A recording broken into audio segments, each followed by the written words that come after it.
was going to be doing this, but Derek is somebody who I've gotten to know very closely. In fact, I've probably spent more time with Derek than I have with my own wife over the last 10 years. We've spent many hours on airplanes and in hotel rooms and meetings and all kinds of things over the years. And I could talk about him for a long time. I could say a lot of things about him, but what I'll share with you real briefly is that Derek is honestly, truly, one of the most amazing people I know for many reasons, like I said, but he is so productive, so efficient in what he does. And I always hear people tell me how busy they are, and most of the time I don't really believe them. But Derek, I believe him, and I know I've watched him work over the years, and he's just been amazing for me and my family. In fact, I'll tell you, he is the reason that my family and I have been able to come over here to Hawaii and volunteer our time for 1 year. He runs our group of companies, and he influences a lot of people in this world, not only our employees, but people across the world that we work with. And he truly is amazing. His wife is amazing. I wish you were here to be here and witness this. I don't know if he's spoken in front of groups like this very many times, so I don't know how good he'll be tonight at this. But he's great at what he does during the day. So we'll I guess we'll turn the time over to him, or do you have some more remarks? So again, over the last 10 years, I tell, one of the things that I teach people in my classes, or I was given this advice actually by Mitt Romney. He said, never do business with friends or family. And so I've started to believe that. However, over the years, Derek has become my best friend in this entire world, and he's a great example to me. And I think we're really lucky to have him here tonight. So, thanks, Derek. Thanks. No, I'm going to break the rules. Thanks. Well, Logan, where'd you go? That vote of confidence in how I'll do tonight. That just has pumped me up and helping me ensure that I'm going to be at my best. But you know, it's interesting, and just for full disclosure, Logan and I have had the great opportunity of working together for about 8 years now, maybe a little bit more. And it's important for you guys to know and understand, you know, the theme of our conference here is Empower Your Dreams. And the dreams that we've been able to realize and that we've been able to achieve over these last 8 years, which have been a grueling time, you know, 150 days a year on the road. I think last year was close to 25 countries. And I mean, just real serious of time spent. But all of that, the only reason that it has been allowed to succeed is because of Logan's dreams. And about 8 years ago, he came to this business. I had this little third-party logistics company, and he was one of my customers, and I was shipping raw human hair for him. And I thought, that is the strangest commodity that I've ever heard of. We had shipped kitty litter, we had shipped chainsaws, but we had never shipped raw human hair. And he says, I have a goal of this being a $10 million company in this amount of time. And I told him he was crazy and it could never happen. And that happened and came about much quicker than I thought it ever could or would. But it all began with an individual having the ability and the audacity even to dare to dream and then to go out and to act and to do. So for the record, far too much credit is given to me when really it's the one who dares to dream to be able to go out and to achieve and succeed in life. So with that being said, I wanted to visit a little bit today here, and I know we're all antsy and ready to hear these results, so I'll do my best to keep my comments short. But I wanted to share a couple of life experiences that I've had. Now, that's the danger of allowing and inviting someone who's a little bit younger on the scale, relatively speaking, to come and speak to you, is that you run the risk of them having only 2 or 3 life experiences. And as my wife and I sat down and we thought and we cranked our brains to try to see what I had actually learned over the last 12 or 13 years of doing business, we were finally, after about 7 to 8 days, able to come up with 2, 2.5, possibly 3, I'll let you decide, life experiences that I could come and share with you here today. And so in preparation for that, I wanted us just to think about this word empower. Think about that word. We've been saying it for the last 48 hours here. Think about what that word actually means. And as you go through and you think about what that word means, and I did this, and I looked it up in the dictionary actually, it basically said that it is to be given the authority or power to do something, to make someone stronger and more confident, especially in controlling their life and claiming their rights. So now take a minute and think about, in relation to the gospel and all of those precious and hidden truths that we have that are kept from the world, and ask yourself whether or not you've been empowered to achieve and to do great things. Think about those words specifically, this process of making someone stronger and more confident, especially in controlling their life and claiming their rights. And when you think about how someone can find empowerment, it has to do with acting. It has to do with actually doing. It has to do with actually getting out there and being and achieving and succeeding and failing and getting whipped around with all the tumultuous waves of the sea that are out there in our own personal lives, and then stepping back and learning from these perspectives and from these experiences and adjusting and making little tweaks and then moving forward again and doing it again. And that process, culminating time and time again, is what allows us to finally be able to achieve and to empower. So try to think through some of these things as we visit today. The first principle that I wanted to share with you was pertaining to the value of education. Now raise your hand, and President Wilwright, and maybe even Sister Wilwright, close your eyes here for a second. But have any of you ever wondered whether or not it's all worth it? Going to class, going to college, is it really worth it? Is it really going to pay off? Is there any value to be had or extracted from this terrible, sometimes, process? Well, I thought this exactly. And so as I grew up as a young adult, I held the value in my head that education was of little or no worth. And in fact, I remember when the internet came out, if you can believe that, and I remember getting my AOL CD-ROM and putting it in the computer and then telling everybody in the house, nobody get on the phone, because you couldn't pick up the phone back in those days, otherwise it'd interrupt your internet connection. Nobody get on the phone, putting my 56K dial modem, dialing up there, and Googling, even though it wasn't called that back then, getting on AOL or Yahoo, and trying to find executives that had made it in life without getting an education.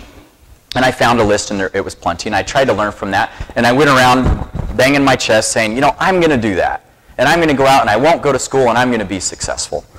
Well, I got married. About 2 months into that marriage, my wife came to me and reminded me of one of the few stipulations that she had given me if I was to be allowed to marry her. And one of these stipulations was that I would under no circumstance not graduate from college.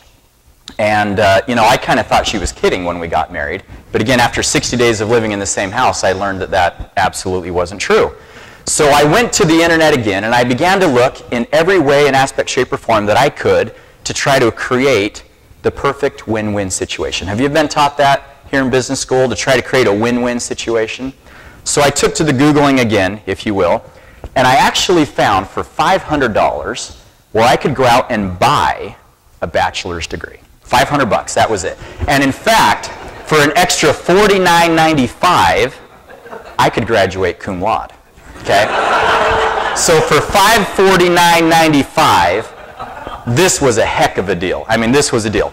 So I took this printout here to my wife, and I sat her down. I said, Beck, honey, I have found the perfect win-win situation. You have the ability to be able to have me get a degree, and yet I have the ability of not having to go to school and appease you.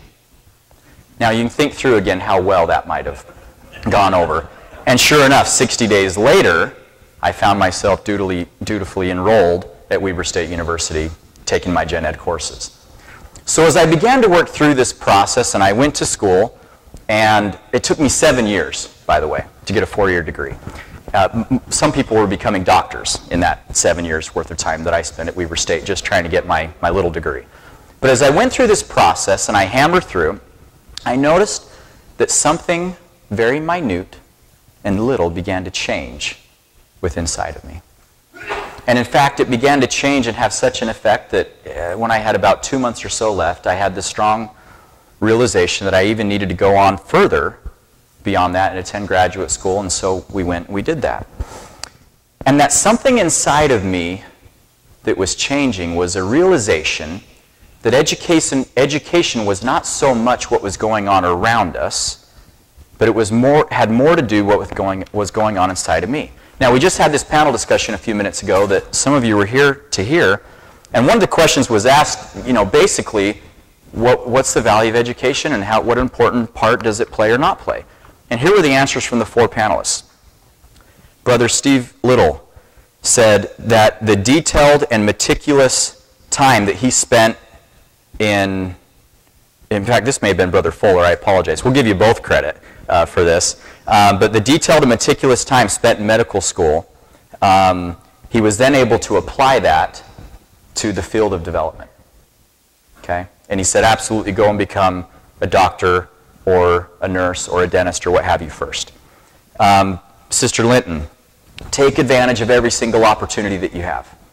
And she, I think, was saying that education is a good thing and take advantage of it. Brother Craig Earnshaw, it makes no difference which courses you take. Now you think about those 3 things and you say, what are they talking about? What do you mean it doesn't make a big difference? Well, let me read to you something that President Eyring said in a book that I've just recently finished. He said, education is what happens inside you, not around you.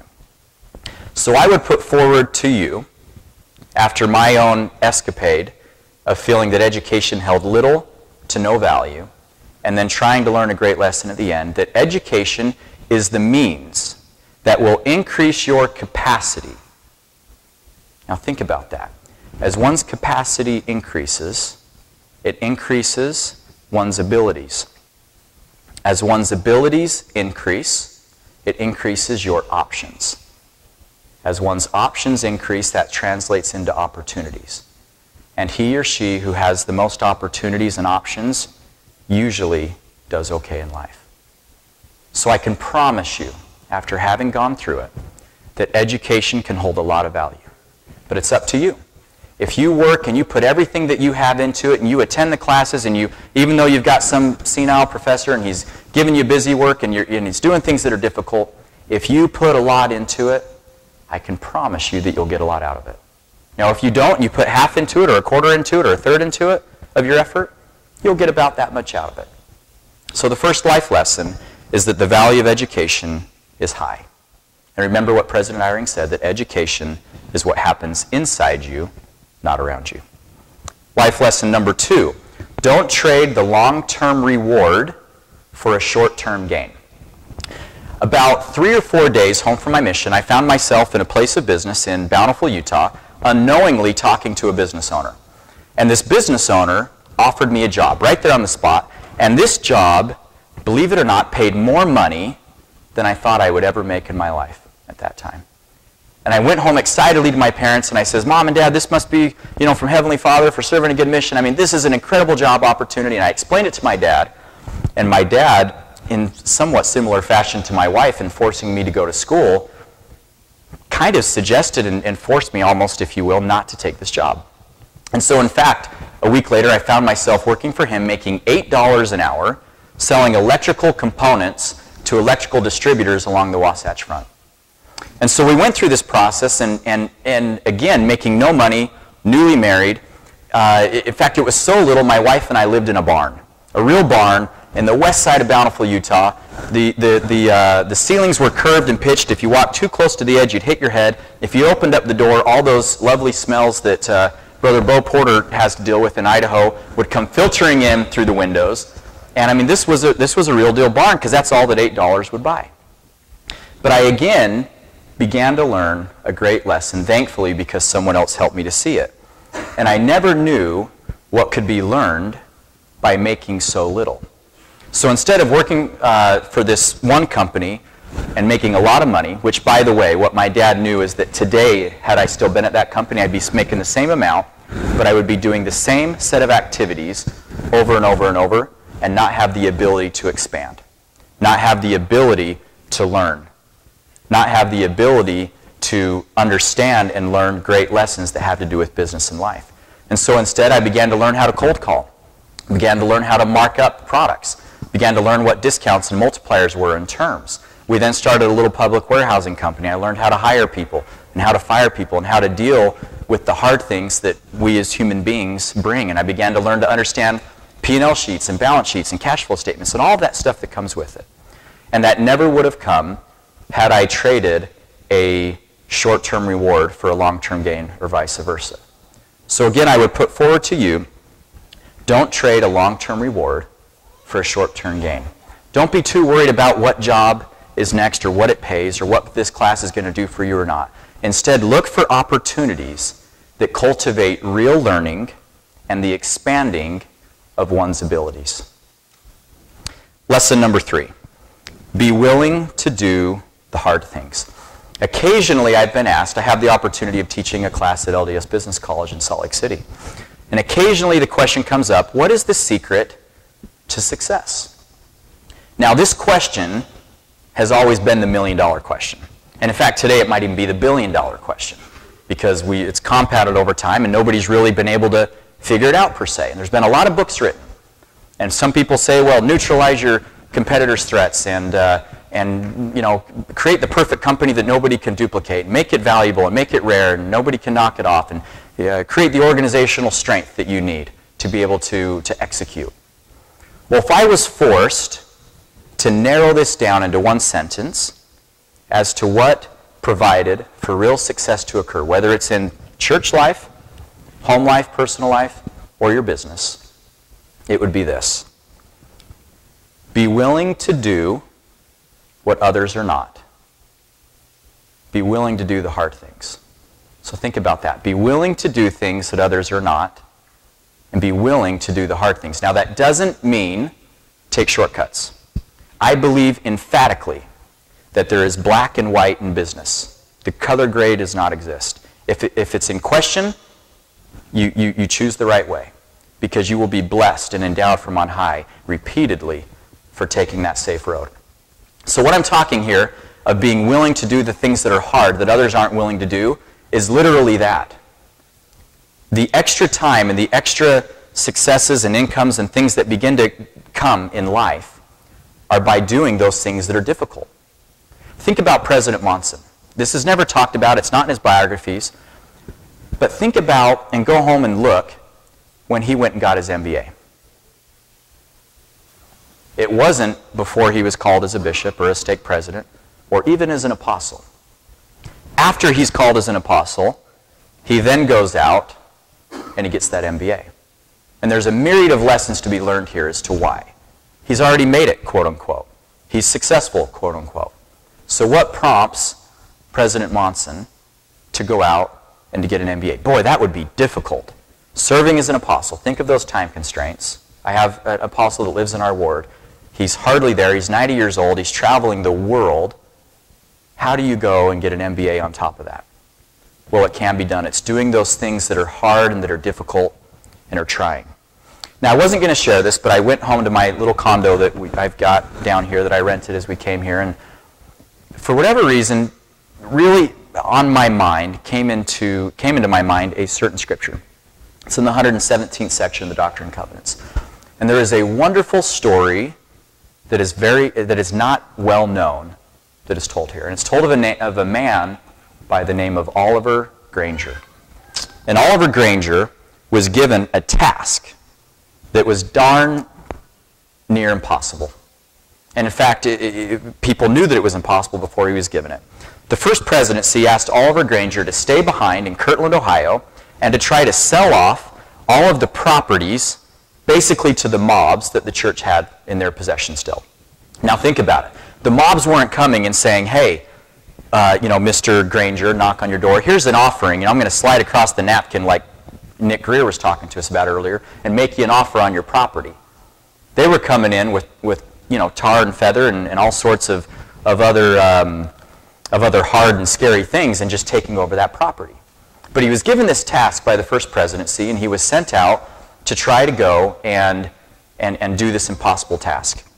And it's interesting because the scriptures tell us that Oliver Granger's name would be had in sacred remembrance from generation to generation because of the thing that he would do. And you say to yourself, well, what could one do that would be so great to have his name be held in sacred remembrance from generation to generation?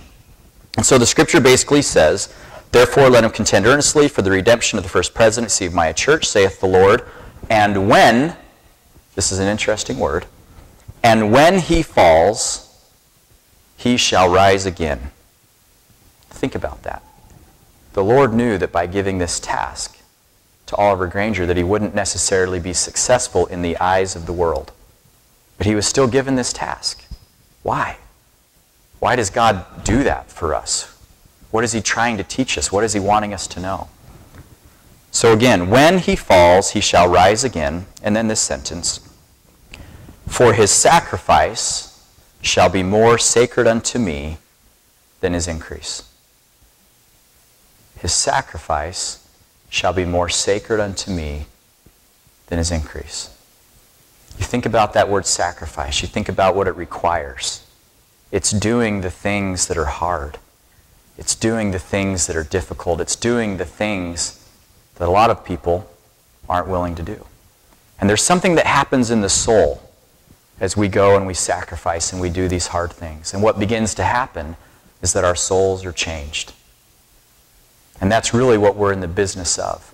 And that's what our Heavenly Father knows and cares about. So don't spend too much time worrying about all of the little things. In fact, in the beginning of this section, it says that we are to forsake littleness of soul. Don't worry about a lot of times those big, scary things. Instead, focus on what you can do today to go out and to be the very best that you can be. And God will bless you for doing that. He's not so concerned with our increase as he is with the process that we go through to be able to achieve those great things. Now, in closing, I thought I'd share one little poem that I found a couple years ago. 26 months ago, my brother was moving home from Lake Powell. And he was driving home in a big 28,000-pound truck on Highway 6 in Utah. And he went off a 100-foot cliff somehow. We still don't know how it happened. He went off a 100-foot cliff, not down a cliff, but literally off the bridge, and fell 100 feet down onto the railroad track and near the river below. And all of the belongings, all the earthly belongings that he held was in the back of that truck, and it crashed down around him. He broke every bone from his waist down, arms, collarbone, face was all distorted, was in a coma. And so here I am sitting in his I almost said hotel room. You can see where I spend some of my time. But sitting in what he might have called his hotel room, this ICU unit at the University Hospital. And I'm watching him cling to dear life. I mean, he's literally lost everything that he held here dear. Even 3 months after that, his wife left, too. I mean, he's lost everything. And I'm sitting there and somewhat in despair. In the middle of the night, I walk out and I go down to the chapel. And I walk into the chapel there and I see this book. An old book that I think was even written by J. Willard Marriott on the biography of his life. And I thumbed through this and I began to read this during my nights that I would spend there at the hospital. And in so doing, I found a quote that really gave me a profound experience that I've held on to since then. And I wanted to share this. J. Willard Marriott, quoting someone else, and I should know the author and I apologize that I don't, stated, "The tree that never had to fight for sun and sky and air and light, but stood out in the open plain and always got its share of rain, never became a forest king, but lived and died a scrubby thing. The man who never had to fight to win his share of sun and sky and air and light never became a manly man, but lived and died as he began. Good timber does not grow in ease. The stronger the wind, the tougher the trees. So I would put forth to you today that this process that we are going through here at BYU Hawaii, which I am so impressed by the way, and just spending 3 days on your campus, but this process that we are going through, one, it's supposed to be difficult, and that's okay. Two, it can and will be life-changing for you if you allow it to be. When you return to your homes and to your countries, the 70 countries that you compose of, when you return home, you will have learned a great lesson that your counterparts will not have learned because of your faith and obedience by coming to a school that teaches not only the ecclesiastical things that we have, but also, I'll call them worldly truths. Those things combined with the understanding that hard and difficult things are what allow us to grow and to have our capacities increase are what will allow for you to be successful in your own way. These are not only worldly truths, but again, they're gospel truths. I bear witness of it because I have seen it happen in other people's lives that I have watched, and I hope and pray that it can happen in my own life. There's a lot to be seen still. But I promise you that it's real. I promise you that it's true. And so remember this sentence, that good timber does not grow in ease. Rather, the stronger the wind, the tougher the trees. Thank you very much.